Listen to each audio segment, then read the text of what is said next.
सही क्लासेस में स्वागत है। आज हम लोग एक नए चैप्टर ये सोशल साइंस यानी सामाजिक विज्ञान का ही एक चैप्टर पहले हम लोग कर चुके हैं। उसका दूसरा चैप्टर है। उस दूसरे चैप्टर को हम लोग देखेंगे। उसका जितना भी इम्पोर्टेंट सवाल होगा उनका इम्पोर्टेंट सवाल हम देखेंगे। आइए पहला क्वेश्चन हम लोग शुरू करते हैं। पहला क्वेश्चन कह रहा है कि काली मिट्टी का दूसरा नाम क्या है। काली मिट्टी को हम लोग रेंगुर मिट्टी के नाम से भी जानते हैं। काली मिट्टी पे पूछेगा कि किस फसल की उपजा होती है जो सबसे ज़्यादा होती है, वो है आपका कपास की खेती होती है। काली मिट्टी में कौन सी किस फसल की खेती होती है जी?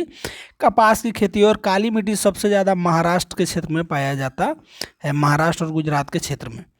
नेक्स्ट सवाल है आपका, कह रहा है काली मिट्टी उपयुक्त है, यानी काली मिट्टी उपयुक्त है किस फसल के लिए। अभी आपको बताया कि कपास के खेत के लिए उपयुक्त है।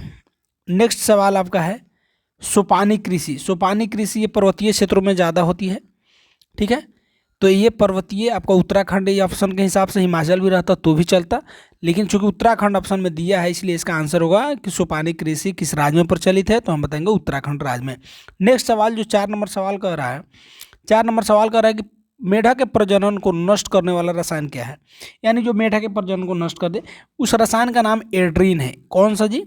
एड्रीन नामक रसायन है जो मेढक के प्रजनन को क्या कर देता है? नष्ट कर देता है। 5 नंबर सवाल है आपको कि मरुस्थलीय जो मृदा है यानी मिट्टी का विस्तार निम्न में से कहाँ है? मरुस्थलीय। तो ये मरुस्थलीय मिट्टी है वहीं पाया जाएगा जहाँ मरुस्थल हो।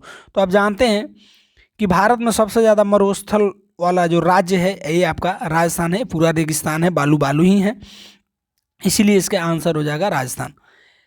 6 नंबर सवाल कह रहा है कि पंजाब में भूमि निम्नीकरण का मुख्य कारण क्या है। देखिए, तो वहाँ क्या है कि सिंचाई बहुत ज़्यादा होता है, क्योंकि वहाँ कृषि टॉप क्लास का कृषि पंजाब और हरियाणा के क्षेत्र में होता है।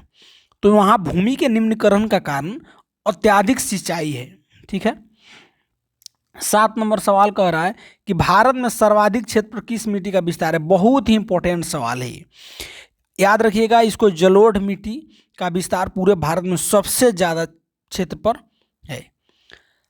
8 नंबर सवाल कह रहा है कि भूमि का मूल्यांकन उसके किस गुण से निर्धारित होता है। ये भूमि जो मिट्टी है उसका कौन सा गुण देखा जाता है, उसका मूल्यांकन कैसे करते हैं।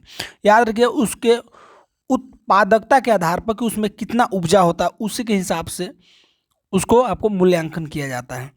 9 नंबर सवाल आपका कह रहा है कि अक्षरित मूल चट्टानों के कण मिट्टी के किस परत में मिलते हैं, ठीक है। मिट्टी के किस परत में मिलते हैं, तो याद रखिएगा ये परत सी है, जो मिट्टी को 4 परतों में इस तरफ बांटा गया है। ऐसे तो बांटा गया है और परत में, लेकिन उसमें सी टाइप का जो परत है उसी में इसका मूलकण मिलते हैं। रंग के आधार पर मिट्टी का कौन सा वर्ग नहीं है। याद रखिएगा कि भूरी नाम का कोई मिट्टी ही होती नहीं है, इसीलिए ऑप्शन नंबर इसका सी हो जाएगा। अरे सी नहीं भाई, यहाँ है हरा मिट्टी नहीं होता है, भूरा होता है, लाल होता है, पीला होता है, लेकिन हरा मिट्टी देखे हैं नहीं होता है। इनमें से कहाँ जैविक मिट्टी नहीं पाई जाती। याद रखिएगा झारखंड का क्षेत्र है जहाँ जैविक मिट्टी नहीं पाई जाती है, बाकी उड़ीसा, तमिलनाडु और उत्तराखंड में जैविक मिट्टी पाई जाती है। 12 नंबर सवाल आपका कह रहा है कि केरल में किस प्रकार की मिट्टी की प्रधानता। याद रखिएगा, तो केरल वाला जो तटीय एरिया है वहाँ पे लेटराइट मिट्टी पाया जाता है। कौन सा मिट्टी पाया जाता है जी?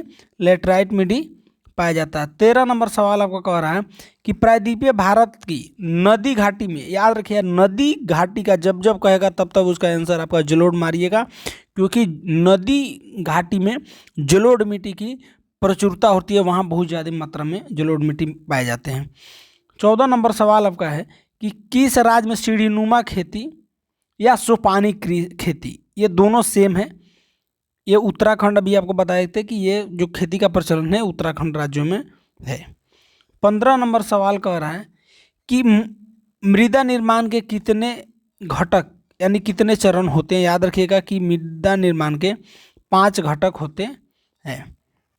16 नंबर सवाल कह रहा है कि प्रतिभूमि कितने प्रकार की होती है। याद रखिएगा प्रतिभूमि 2 प्रकार की होती है, ऑप्शन नंबर बी हो जाएगा इसका। 17 नंबर सवाल आपका कह रहा है कि डिग्री सेंटीग्रेड तापमान की वृद्धि होने पर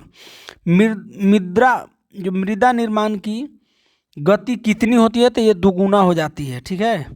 18 नंबर सवाल कह रहा है कि मृदा की संरचना में मूल चट्टानों के ऊपरी कितनी परत होती है? तो याद रखिएगा उसके ऊपर 3 परत होता है। 19 नंबर सवाल आपका कह रहा है कि भारत में चारागाह के अंतर्गत कितनी भूमि है? जो चारागाह के अंतर्गत है, याद रखिएगा ये भूमि 4.71% है। 4.71% है। नेक्स्ट सवाल 20 नंबर जो सवाल आपका कह रहा है कि भारतीय कृषि का राष्ट्रीय उत्पाद में कितना योगदान है? याद रखिएगा 22% आपका योगदान होता है कृषि क्षेत्र से। ठीक है। 21 नंबर सवाल आपका कह रहा है कि भारत में पहाड़ों से भरी भूमि का प्रतिशत क्या है? जहाँ खाली पहाड़ पहाड़ है, 30% तो खाली पहाड़ से भरा हुआ भूमि है। ठीक है। फिर नेक्स्ट सवाल आपका है, ये कह रहा है कि भारत के कुल क्षेत्र के कितना प्रतिशत भूमि पर कृषि की जाती है? तो कृषि आपका 47% पर कृषि किया जाता है। अप्रोक्स 50%, 40 और 50% के बीच में याद रखिएगा। ऑप्शन इधर उधर हो सकता है, 42-44 भी दे दे, 40 और 50% के बीच जो ऑप्शन होगा उसको मार लीजिएगा। ठीक है। 23 नंबर सवाल आपका कह रहा है कि भारत के लगभग कितने लाख हेक्टेयर पर भूमि पर वन क्षेत्र है? तो वन क्षेत्र आपका 677 लाख हेक्टेयर पर खाली वन क्षेत्र है। ठीक है। ऑप्शन नंबर बी हो जाएगा इसका। 24 नंबर सवाल आपका कह रहा है कि पंजाब और हरियाणा के कितनी प्रतिशत भूमि पर फसल उगाई जाती है? सबसे ज़्यादा पंजाब हरियाणा में खेती और टॉप क्लास का आपको बताया कि होता है 80% भाग पर वहाँ पे खाली खेती किया जाता है, मतलब फसल उगाया जाता है। ठीक है। 25 नंबर सवाल आपका है जो कह रहा है कि भारत में बंजर भूमि का कितना प्रतिशत भाग कृषि योग्य है? जो बंजर भूमि का कितना प्रतिशत भाग है जो कृषि योग्य है, जिस पर कृषि किया जा सकता है? मात्र 6% ऐसा भाग है बंजर भूमि का जहाँ पे कृषि किया जा सकता है। 26 नंबर आपका सवाल कह रहा है कि भारत में कितनी भूमि पर कृषि की जाती है? आपको बताया कि 40-50 के बीच में ऑप्शन होगा, 48.83%। ठीक है। 27 नंबर कह रहा है कि मृदा संरक्षण के लिए भारत सरकार ने किस वर्ष केंद्रीय संरक्षण बोर्ड का गठन किया? केंद्रीय संरक्षण बोर्ड का 1953 ईस्वी में गठन किया गया। याद रखिएगा, बहुत इंपॉर्टेंट सवाल है ये। 28 नंबर क्वेश्चन कह रहा है कि भारतीय कृषि अनुसंधान केंद्र ने भारत की मिट्टियों को कितने वर्ग में बांटा है जी? 8 वर्गों में बांटा हुआ है। 29 नंबर सवाल आपका कह रहा है कि सबसे अधिक व्यर्थ भूमि प्रतिशत वाला किस राज्य में है? सबसे ज़्यादा जहाँ व्यर्थ भूमि है, याद रखिएगा जम्मू कश्मीर। हरदम बर्फ से ढका हुआ रहता है, यहाँ कृषि बहुत कम होता है। सबसे ज़्यादा व्यर्थ भूमि यहीं पे पड़ा हुआ है। कहाँ जी? जम्मू कश्मीर में। 30 नंबर सवाल आपका कह रहा है कि किस मिट्टी में लोहे के ऑक्साइड मिला करते हैं? याद रखिएगा लेटराइट मिट्टी में लोहे के ऑक्साइड मिलता है, लेटराइट में मिलता है और लाल में मिलता है। जलोढ़ मिट्टी में किसकी मात्रा कम होती है? तो जलोढ़ मिट्टी में नाइट्रोजन और जीवाश्म की मात्रा कम होता है, इसलिए ऑप्शन नंबर हो जाएगा सी। 32 नंबर सवाल आपका कह रहा है कि इसमें काली मिट्टी का क्षेत्र कौन है? आपको बताए कि महाराष्ट्र में काली मिट्टी पाई जाती है और इस काली मिट्टी में किस फसल का खेती किया जाता है जी? कपास का। ठीक है। बांगर मिट्टी, बांगर मिट्टी किसे कहते हैं? तो पुरानी जलोढ़ मिट्टी को बांगर मिट्टी कहते हैं और नवीन जो जलोढ़ मिट्टी है इसको हम लोग कहते हैं खादर मिट्टी। कौन मिट्टी जी? खादर मिट्टी। ठीक है। बांगर मिट्टी पढ़ लिए, खादर मिट्टी पढ़ लिए। याद रखिएगा कि जो पुरानी जलोढ़ मिट्टी है उसको बांगर मिट्टी और नवीन जो जलोढ़ है उसको हम लोग खादर मिट्टी कहते हैं। 34 नंबर सवाल है अखरोटी मिट्टी किसे कहते हैं? अखरोटी मिट्टी हम लोग कहते हैं भूरी मिट्टी को। भूरी मिट्टी को कौन सा मिट्टी कहते हैं जी? अखरोटी मिट्टी कहते हैं। 35 नंबर सवाल कह रहा है कि नेशनल रिमोट सोमिंग एजेंसी का मुख्यालय किस शहर में अवस्थित? ये हैदराबाद में इसका स्थापना किया गया, उसी शहर में अवस्थित है। 36 नंबर सवाल आपका है जो कह रहा है कि रवेदार और रूपांतरित चट्टानों के टूटने से किस प्रकार की मिट्टी बनती है? तो रवेदार और जो चट्टान जब टूटता है तो उससे लाल मिट्टी का निर्माण होता है। ठीक है। 37 नंबर सवाल कह रहा है कि गुजरात में भूमि निम्नीकरण का मुख्य कारण क्या है। तो गुजरात में नमक बहुत ज़्यादा पाया जाता है जी, वहाँ के मिट्टी में ही नमकीन है, हवा में नमक होता है, हम वहाँ रह करके आए हैं। देखिए अस्थाई, ये धारागाह वाली नहीं, चारागाह वाली भूमि किस वर्ग के अंतर्गत आती है। तो ये अन्य प्रतिभूमि के अंतर्गत ये चारागाह आता है। ठीक है, 39 नंबर सवाल आपका है, याद रखिएगा कि राजस्थान में कृषि भूमि के विस्तार होने का क्या कारण। कृषि भूमि का, तो देखिए कृषि भूमि का विस्तार हो रहा है क्योंकि सिंचाई की सुविधा वहाँ नहीं थी पहले, अब सिंचाई की सुविधा बढ़ी है, इसीलिए वहाँ कृषि भूमि का विस्तार हो रहा है। नेक्स्ट सवाल आपका जो 40 नंबर कह रहा है कि किन दो राज्यों में सबसे अधिक व्यर्थ भूमि है। तो एक तो हम आपको जम्मू कश्मीर बताए थे और दूसरा है राजस्थान। जम्मू कश्मीर में बर्फ है, राजस्थान में पूरा का पूरा बालू का ढेर पड़ा हुआ है, पूरा मरुस्थल है। ठीक है, और याद रखिएगा क्षेत्रफल के दृष्टि से सबसे बड़ा राज्य जो है आपका राजस्थान है, जबकि जनसंख्या की दृष्टि से भारत का सबसे बड़ा राज्य है वो है आपका उत्तर प्रदेश। भवन और कारखाना, सड़क, नहर इत्यादि में प्रयुक्त किस वर्ग की में शामिल किया जाता है। जो भूमि है इस भूमि को किस वर्ग में शामिल किया जाता है। तो याद ये अक्रिय भूमि, जहाँ पर कोई क्रिया भूमि से फसल से रिलेटेड नहीं होता है, जहाँ भवन लगता है, जहाँ कारखाना या सड़क या नहर इत्यादि होता है, इस भूमि को हम अक्रिय भूमि के अंतर्गत शामिल किया जाता है।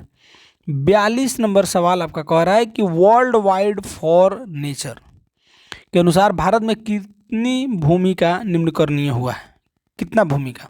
तो याद रखिएगा 13 करोड़ हेक्टेयर का, 13 लाख नहीं 13 करोड़ हेक्टेयर भूमि का निम्नीकरण हुआ है। 43 नंबर सवाल कर रहा है इनमें से कौन सा उपाय भूमि ह्रास के संरक्षण में उपयुक्त हो सकता है।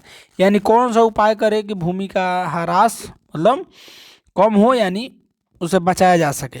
तो भूमि को जलमग्न बना के नहीं, बाढ़ को नियंत्रित कीजिए। बाढ़ को नियंत्रित कीजिएगा। बाढ़ में क्या होता है कि मिट्टी का कटाव ज़्यादा होता है और यहाँ की मिट्टी कहीं दूसरे जगह चली जाती है, इसीलिए मिट्टी का कटाव अगर रुक जाए यानी बाढ़ पर नियंत्रण पाया जा सके तो मिट्टी का ह्रास रोका जा सकता है या उसको संरक्षित किया जा सकता है। 44 नंबर सवाल कह रहा है कि भूमि ह्रास रोकने का क्या उपाय किया जा सकता है कि भूमि का ह्रास रोका जाए। आपको बताया कि उपजाऊ भूमि पर कल कारखाने न खड़ा करें। दूसरा, जलमग्न भूमि का उद्धार किया जाए, यानी जो भूमि पूरा जल में डूबा हुआ रहता था बाढ़, यानी उस पर नियंत्रित किया जाए। और पहाड़ी भागों में सीढ़ीनुमा खेती किया जाए, जैसे कि आपका उत्तराखंड में सोपानी कृषि किया जाता है या सीढ़ीनुमा खेती किया जाता है। ये दोनों बात सेम है, इसीलिए ऑप्शन इसका तीनों सही है, इसीलिए इसका आंसर होगा ऑप्शन नंबर डी। और अगर आप हमारे चैनल पर नए हैं तो चैनल को लाइक और सब्सक्राइब कीजिए और अपने दोस्तों को भी शेयर कीजिए। Good night, bye bye.